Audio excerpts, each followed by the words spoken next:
Hello everyone, आज की हमारी वीडियो का टॉपिक है microorganism friends and foe the workbook solution.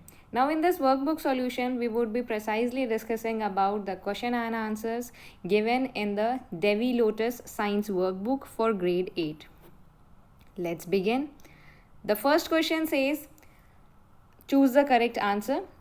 The first antibiotic penicillin is extracted from. The first antibiotic penicillin was extracted from fungus by Sir Alexander Fleming. Second question says, which of the following microorganisms help in increasing the fertility of soil? So as we are already aware, lactobacillus is present in milk.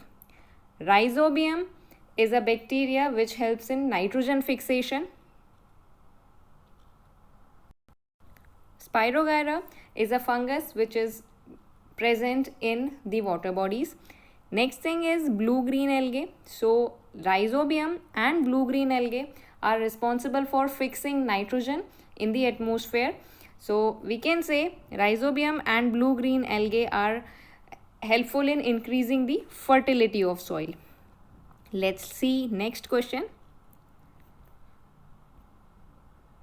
Question number 3 says, why is fungi known as eukaryotic organisms? To answer this particular question, we must know what are eukaryotic organisms. Let's split the word and get the meaning. Karyon, Karyon, karyon stands for the nucleus. तो ऐसे organism जिनके nucleus enclosed हैं एक nuclear envelope में, these kind of organisms are called eukaryotic organism. Now the question is, why is fungi known as eukaryotic organism?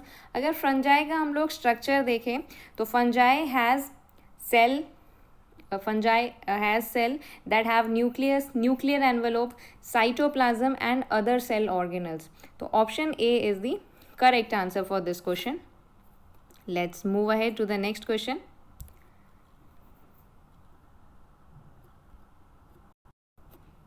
Question 4 says, the carrier of microorganisms which causes dengue disease is Aedes mosquito.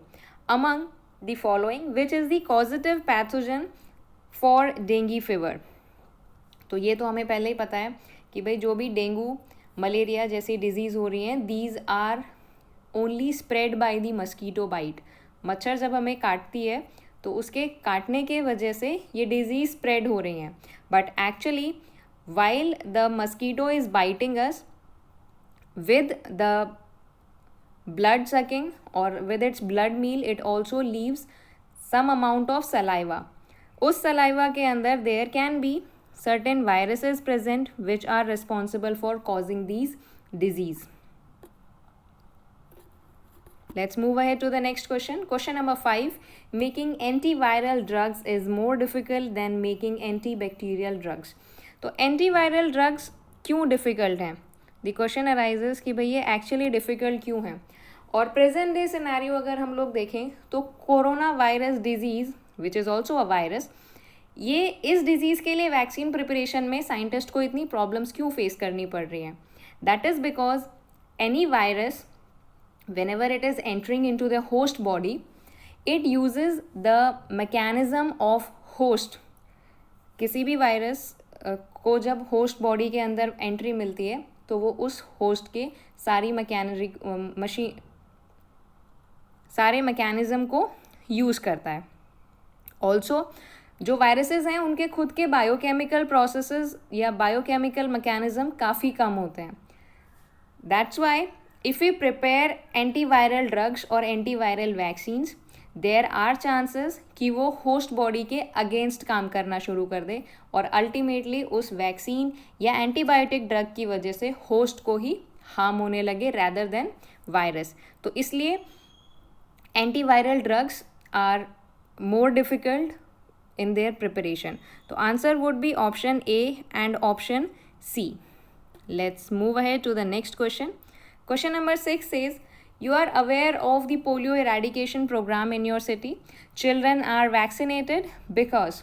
तो इसका simple सा answer है कि भाई जब कोई भी vaccine programme conduct करते हैं तो वैक्सीन हम लोग को लेनी क्यों ज़रूरी है? वैक्सीन लेना इसलिए हमारे लिए इम्पॉर्टेंट है so that our body develops immunity. Let's read the options now. Vaccination kills the causative organism of polio. No, it's completely incorrect. कोई भी वैक्सीन किसी भी कॉजेटिव ऑर्गेनिज्म को किल नहीं करती है. B part says it prevents the entry of polio causing organism. Of course it is also not correct कि कोई वैक्सीन कभी भी किसी भी ऑर्गेनिज्म माइक्रो ऑर्गेनिज्म की एंट्री को स्टॉप करने में हेल्पफुल नहीं होती. Rather they would create immunity in the body. अगर कोई माइक्रो ऑर्गेनिज्म मेरी बॉडी में एंटर करता है after I have taken vaccine, तो मेरी बॉडी उसके अगेंस्ट एक मैकेनिज़्म डेवलप कर लेगी, उसके अगेंस्ट एंटीबॉडीज़ क्रिएट कर लेगी. जैसे ही एंटीबॉडीज़ क्रिएट हो जाती हैं, I would develop immunity against that particular disease. That is how vaccines help us. They helps in creating the immunity. Let's move ahead with the next question. These categories of question would be short answer questions. Question number 1 of this category is, what is immunization? Now let's split the term. जिस भी word के end में zation आ गया, that means it is a process, right? What kind of process? This process helps in increasing the immunity. So immunization is a process by which a person is made immune or resistant to infectious diseases. और immunization कैसे होता है? It is typically done by giving vaccines. या तो किसी pathogenic organism की virulence इतनी ज़्यादा ना हो जो हमारी बॉडी में डिजीज़ कॉज कर सके, तो हमारी बॉडी उसके अगेंस्ट एंटीबॉडी बड़े इजीली बना लेगी. बट अगर उस बैक्टीरिया या वायरस की विरुलेंस बहुत ज़्यादा है, virulence means disease causing ability, अगर माइक्रो ऑर्गेनिज्म की विरुलेंस बहुत ज़्यादा है, इतनी ज़्यादा कि वो हमें डेथ तक लेके जा सकता है, तो ऐसी कंडीशन में बचने के लिए it is very much essential that the community should be immunised.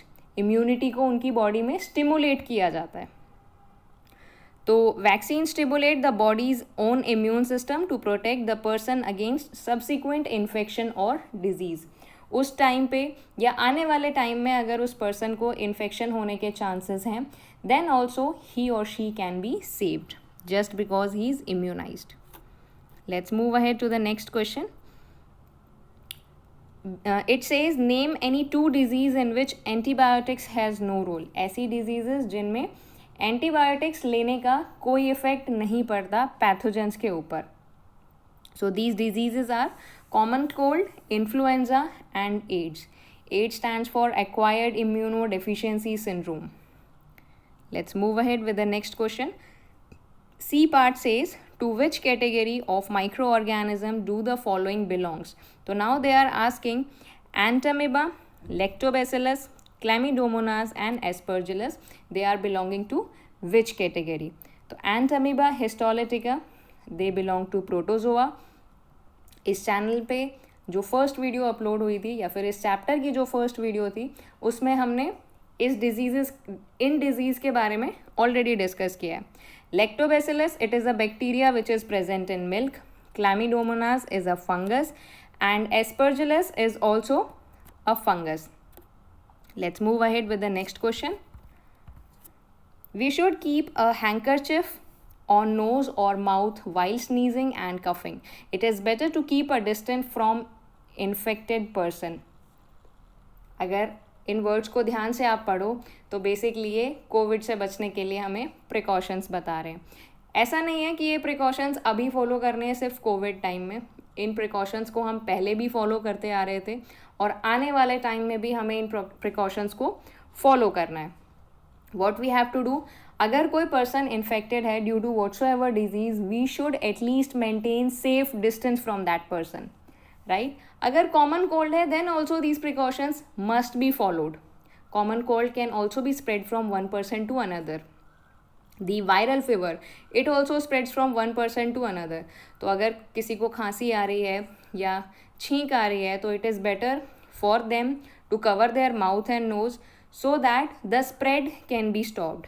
उस डिजीज़ का स्प्रेड स्टॉप करने के लिए अगर वो एक छोटा सा प्रिकॉशन फॉलो कर लेंगे तो कम्युनिटी के लिए बहुत ज़्यादा हेल्पफुल होगा. Let's move ahead. The next category of question, which is short answer type question. So they have given us two statements and we need to mark the correct statement and also give reason for that.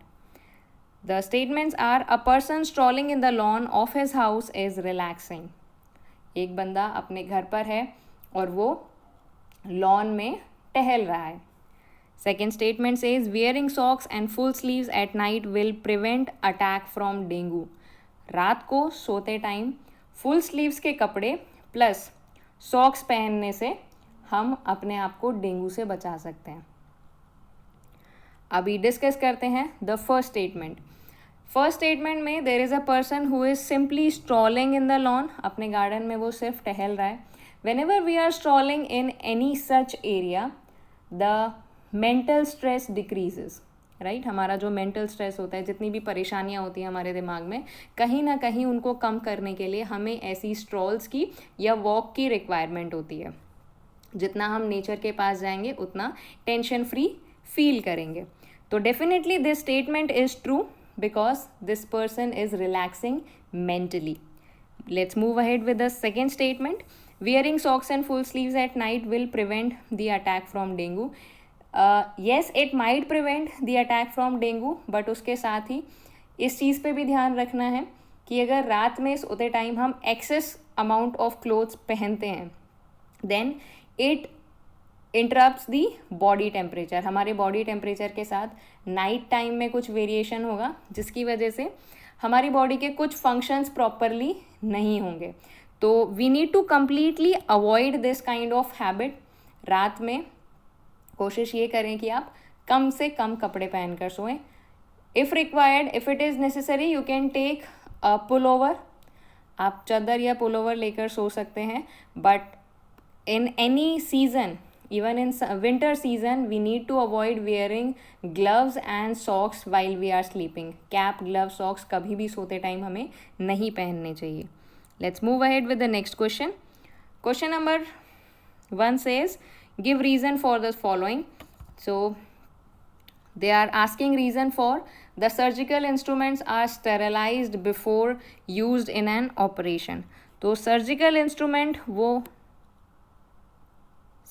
Instruments वो instruments होते हैं जो doctors use करते हैं while they are operating any patient. चाहे वो किसी भी टाइप की सर्जरी हो, डॉक्टर्स कुछ इंस्ट्रूमेंट्स यूज़ करते हैं such as pair of scissors, blades and other equipments. इनको स्टेरलाइज करना इम्पॉर्टेंट है. इनके ऊपर से कंप्लीटली माइक्रोबियल ग्रोथ को रिमूव करना इम्पॉर्टेंट है. वाई इट इज़ नेसेसरी इसलिए होता है because first thing it is hospital. Most people in the hospital are patients of some disease और दी अदर. कोई ना कोई उनको बीमारी है. Definitely they are having thousands of micro organisms. बहुत सारे माइक्रो ऑर्गेनिजम्स हॉस्पिटल्स में आपको मिल जाएंगे. तो अगर एक पेशेंट से दूसरे पेशेंट में कोई माइक्रो ऑर्गेनिज्म ट्रांसफ़र हो रहा है, maybe because of these surgical instrument, then anyhow it is not justified with the patient. Second thing, जिस पेशेंट की सर्जरी हो रही है उसकी बॉडी ओपन है इन्फेक्शियस एजेंट्स के लिए. अगर स्टमक में कहीं फॉर एग्जांपल अपेंडिक्स रिमूव कराना है किसी पर्सन को, वो हॉस्पिटल में है, सर्जिकल इंस्ट्रूमेंट्स क्लीन नहीं थे, तो जैसे ही उसकी बॉडी के अंदर कट्स लगाए, definitely the micro organism would gain easy entry into this new patient. तो इसलिए ये बहुत ज़्यादा फेटल कॉम्प्लिकेशंस को अवॉइड करने के लिए all the surgical instruments they need to be sterilized before they are used in operation. Not only sterilized but their surfaces should also be clean. किसी भी तरीके की dirt या dust इन surgical instruments पर नहीं होनी चाहिए so that lives of the patients can be saved. Let's move ahead to the next question. It is saying, why does the milk that comes in tetra packs not spoiled easily? जो tetra packets के अंदर milk आता है वो बड़े easily spoil नहीं होता. क्यों? Reason 1 is the number of protective layers. Tetra stands for 4, मतलब ऑयल जो मिल्क है वो 4 प्रोटेक्टिव लेयर्स के अंदर है. Means if milk is completely sterilised inside और 4 लेयर के अंदर है तो बाहर से कोई माइक्रो ऑर्गेनिज्म को एंट्री नहीं मिलेगी. हमने फूड प्रिजर्वेशन वाली वीडियो में ये चीज़ ऑलरेडी डिस्कस की थी, about the preservation of food, about pasteurization and about radiation. अगर इस टॉपिक पे और डिटेल में आपको इन्फॉर्मेशन चाहिए तो आई वुड रिकमेंड आप फूड प्रिजर्वेशन की वीडियो भी ज़रूर चेक करें. तो because of the number of layering in which the milk is kept, this milk can be used for longer duration of time. Let's move ahead. Next question is, what are pathogens? Identify the plant disease, its causative organism and mode of transmission. तो pathogens are the disease causing organism, ऐसे organism जो दूसरे organisms में disease cause कर सकते हैं. For example, the plant disease, जो photo यहाँ पर दिख रही है, it is a plant disease. The name of this disease is citrus canker. ये ऐसी डिजीज़ है जो सिर्फ सिट्रस फ्रूट्स के अंदर होती है, ऐसे फ्रूट्स जो खट्टे होते हैं, जिनका टेस्ट इज़ समवॉट सोर, राइट. ये डिजीज़ खट्टे फ्रूट्स में होती है. It is caused by bacterium. Name of the bacterium is also mentioned, which is Xanthomonas, and mode of transmission is air. इस बैक्टीरियम के स्पोर्स एक प्लांट से दूसरे प्लांट में जा सकते हैं या फिर एक ही प्लांट के एक फ्रूट से दूसरे फ्रूट के अंदर जा सकते हैं, and ultimately they can cause this disease. Let's move ahead. Question number 3 says, becoming exposed to or infected with microbe does not necessarily mean developing noticeable disease. Why? तो अगर कोई infected person के contact में आता है, right? If my immunity is strong and I am going in contact with any infected person, तो मेरी body पे उस disease का effect देखने को बहुत कम मिलेगा. क्यों? Because my body is comparatively stronger, my body is comparatively more immunized. तो मेरी बॉडी पे कोई नोटिसेबल चेंजेस दिखना बहुत मुश्किल है. अगर हम लोग कोविड के कॉन्टेक्स्ट में इस क्वेश्चन को समझने की कोशिश करें तो सिर्फ इंडिया ही एक ऐसी कंट्री है जहाँ पर एसिम्प्टोमेटिक कोविड देखने को मिला. ऐसे केसेस जिसमें इन्फेक्टेड पर्सन को कोई सिम्टम नहीं है, उनको फीवर नहीं है, उनको थ्रोट इन्फेक्शन नहीं है, कफ या कोल्ड जैसी कोई प्रॉब्लम नहीं है, but still they are covid positive. तो उनकी बॉडी में वायरस तो एंट्री गेन कर गया, लेकिन उनकी बॉडी की इम्यूनिटी स्ट्रांग थी, जिसकी वजह से वायरस अपना इफेक्ट नहीं शो कर पाया. So let's move ahead with the next question. How is dehydration helpful in food preservation and what is pasteurization? So इसके लिए आई वुड रिकमेंड आप फूड प्रिजर्वेशन वाली वीडियो देखें जिसमें दोनों ही क्वेश्चंस के आंसर स्पेसिफिकली गिवन हैं. Let's move ahead. Megha, a class 8 student, was asked to submit a project report on mosquito treatment disease. जब रेनी सीज़न शुरू हो जाएगा तो आप ये चीज़ भी बड़े इजीली नोटिस कर पाओगे. टीवी की जो एड्स होती हैं वो चेंज हो जाती हैं.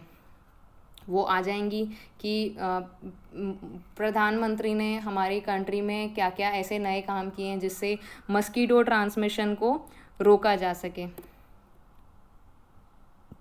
तो ये सारी चीज़ें आप बड़े इजीली अपने आसपास सराउंडिंग एरिया में नोटिस करना शुरू कर दोगे.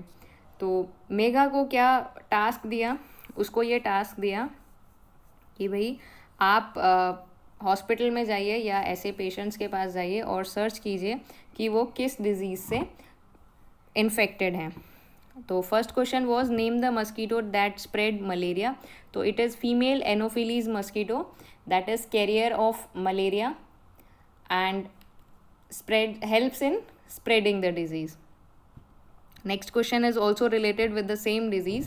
How can we control the spread of diseases caused by mosquitoes? Mosquito से cause होने वाली diseases को कैसे रोक सकते हैं? The diseases can be malaria and dengue fever. तो first thing is the mosquitoes they all breed in water. पानी के अंदर वो एग्स ले करते हैं. In due time larvae hatches out of the egg और अल्टीमेटली वो मस्कीटो में डेवलप होके किसी भी पर्सन को इन्फेक्टेड बना सकते हैं.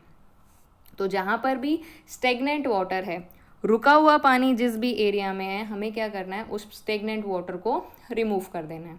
ठीक है, रुके हुए पानी को बहा देना है. इफ़ अगर हमने स्टोर किया हुआ है रुके हुए पानी को, हम फेंक नहीं सकते हैं. What else we can do, we can add a layer of oil to it. उसके ऊपर ऑयल की या कैरोसिन की एक पतली सी लेयर को अगर हम रख देंगे तो वाटर और एयर के बीच में ऑयल की लेयर आ जाएगी. And this oil layer would not allow the larvae of mosquito to breathe. उनको ब्रीदिंग के लिए एयर नहीं मिलेगी and ultimately the larvae would die. Water is also saved. अगर हम लोग ऑयल की लेयर भी नहीं ऐड कर सकते हैं, एरिया अगर बहुत ज़्यादा बड़ा है, ऑयल ऐड करना बहुत ज़्यादा कॉस्टली हो जाएगा, तो हम क्या कर सकते हैं, we can drop certain gambusia fishes. ये एक टाइप की फ़िश होती है जो मस्कीटो के लार्वे को खाती है. तो हम लोग उन फिशेस को भी पानी के अंदर रख सकते हैं. Then we have to clean the windows and doors of the house. जितने भी विंडोज़ हैं वहाँ पर हमें फाइन वायर मैश लगवानी चाहिए so that mosquito can not gain entry into the house और क्लीन एयर हमारे पास हर टाइम आती रहे. Insecticides should be definitely spread in the house. जितने भी इंसेक्टिसाइड्स हैं या पेस्ट कंट्रोल के लिए, ये हमें प्रॉपरली अपने घर में स्प्रे करवाते रहना चाहिए for our safety. Next, this point is already discussed. आगे बढ़ते हैं mosquito repellent creams and machines. अब जितनी भी मॉस्किटो रिपेलेंट क्रीम्स हैं such as Odomos, Mortein, all out, right, इन सब का use I would recommend personally आप कम से कम करें. क्यों?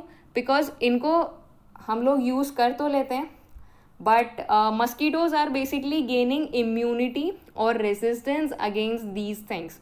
इन सब चीज़ों के लिए उनको अभी रेजिस्टेंस काफ़ी ज़्यादा मिल गया.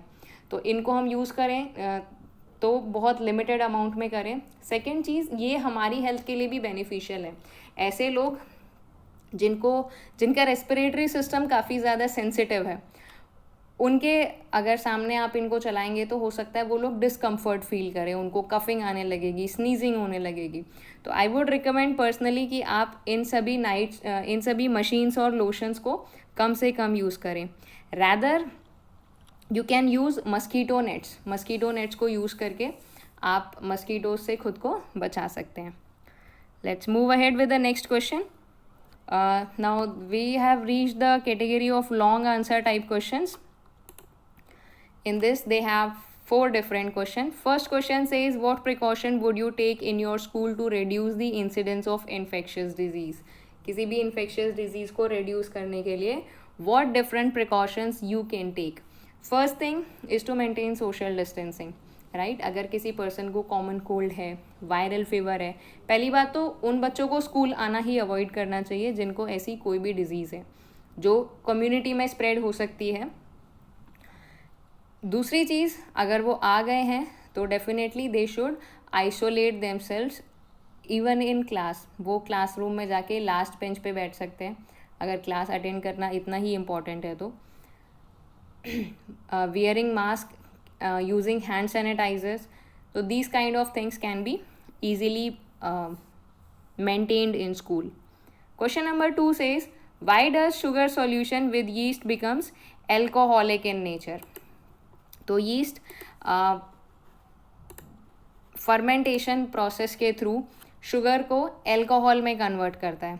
What they are actually doing, they convert sugar present in the solution to ethanol. Now the order which occurs due to ethanol, it results in carbon dioxide and alcohol production at the end of the fermentation reaction. तो ultimately होता क्या है, fermentation से we can synthesize alcohol in factories. Next question says, give 2 uses of microorganism to the environment and in the field of medicine. Micro organism environment में हमें कैसे help कर रहे हैं? Third part of the chapter third video में हमने देखा था that micro organisms are helpful in fixing the nitrogen. और कैसे हेल्पफुल है? नाइट्रोजन फिक्सिंग के साथ साथ कुछ ऐसे माइक्रो ऑर्गेनिज्म हैं जो डीकम्पोजर्स का काम करते हैं. डेड और डिकेइंग प्लांट और एनिमल या उनकी बॉडीज़ या फिर उनका वेस्ट एक्सक्रीटा उनको वो डीकम्पोज करते हैं and they ultimately help in cleaning the environment. Now let us discuss in the field of medicine. First video में हमने डिस्कस किया था in the field of medicine they are being used for the preparation of antibiotics and vaccines. So अगर detail में आपको इस question का answer चाहिए तो आप इस चैप्टर की फर्स्ट वीडियो देख सकते हैं. Let's move ahead with the next question. You know that the amount of nitrogen in the atmosphere remains constant. How is it happening? तो इस क्वेश्चन में बेसिकली इन्होंने क्वेश्चन को ट्विस्ट किया है और ये नाइट्रोजन साइकिल के बारे में पूछ रहे हैं कि जो नाइट्रोजन की कॉन्स्टिट्यूएंट्स हैं नाइट्रोजन की कॉम्पोजिशन है एयर में वो कांस्टेंट रहती है. It is approximately 78%. तो how this percentage is maintained? ये परसेंटेज मेंटेन होती है by nitrogen fixing bacteria, by the action of nitrogen fixing bacteria. वो क्या करते हैं? नाइट्रोजन को फिक्स करते हैं. The nitrogen meanwhile is used by the plants, by the animals and again given back into the atmosphere. तो nitrogen cycle and nitrogen fixation इस answer में मेंशन करना है. And for this you can refer the previous videos. That is video number 4th of this chapter. Let's move ahead with the next question, which is high order thinking skill based question. In this question they are asking, conduct a survey in neighborhood to find out what are the 3 most common diseases are. Suggest 3 steps that can be taken by your community to bring down the increase of these diseases. What would be the contribution to create awareness among the people in your local community? तो basically इन्होंने क्या बोला है? 3 most common disease. तो 3 most common disease में आप लोग सबसे पहले आज के टाइम पे कॉमन डिजीज़ हो गई है कोविड. फर्स्ट डिजीज़ आप कोविड लिख सकते हो. Second viral fever. Third is common cold. जो टेम्परेचर है वो चेंज हो रहा है और ये सारी जो डिजीज़ हैं बड़ी ही कॉमन है इस मंथ में पर्टिकुलरली. अभी हमें बताना है suggest the steps that can be taken by the community to bring down the incidence of these disease. तीनों ही डिजीज़ में the steps which can be taken they are isolation, precautions and sterilization और sanitization. जो infected है वो isolate हो, जो infected नहीं है वो प्रिकॉशंस लें. एंड सैनिटाइजेशन तो सबके लिए इम्पॉर्टेंट है. Whether you are bringing stuffs from the market तो it is necessary for each and every one of us to sanitize each and every thing. ठीक है. कभी लास्ट ईयर तक तो क्या होता था? पीपल वर मोर अवेयरनेस सब में थी, वो प्रॉपरली सारी चीज़ों को सैनिटाइज कर रहे थे. अभी क्या है? अवेयरनेस के साथ साथ हम थोड़े से लिबरल हो गए हैं. अवेयरनेस है लेकिन ये सोचते हैं यार कोई बात नहीं, होगा कोविड तो हो जाएगा, देखते हैं क्या होगा. राइट. तो हम लोग क्या करते हैं? सैनिटाइजेशन को या स्टेरिलाइजेशन को काफ़ी लाइटली ले रहे हैं जिसकी वजह से कोविड के केसेस इंक्रीज हो रहे हैं. Okay. Moving ahead with the last part of the question. It says, what would be your contribution to create awareness among the people in your local community? So it becomes your responsibility being the future of the country. आप अपने localities में सभी लोगों को motivate कर सकते हैं to follow the proper precautions. जितने भी precautions हैं already सबको पता है, right? What we have to do, just we need to ask them to follow the precautions. जिनको नहीं पता उनके लिए हम बता सकते हैं. Okay. That is it for this video. If you want कि और क्वेश्चन एंड आंसर्स इस चैप्टर के डिस्कस किए जाएं तो please do comment in the comment section.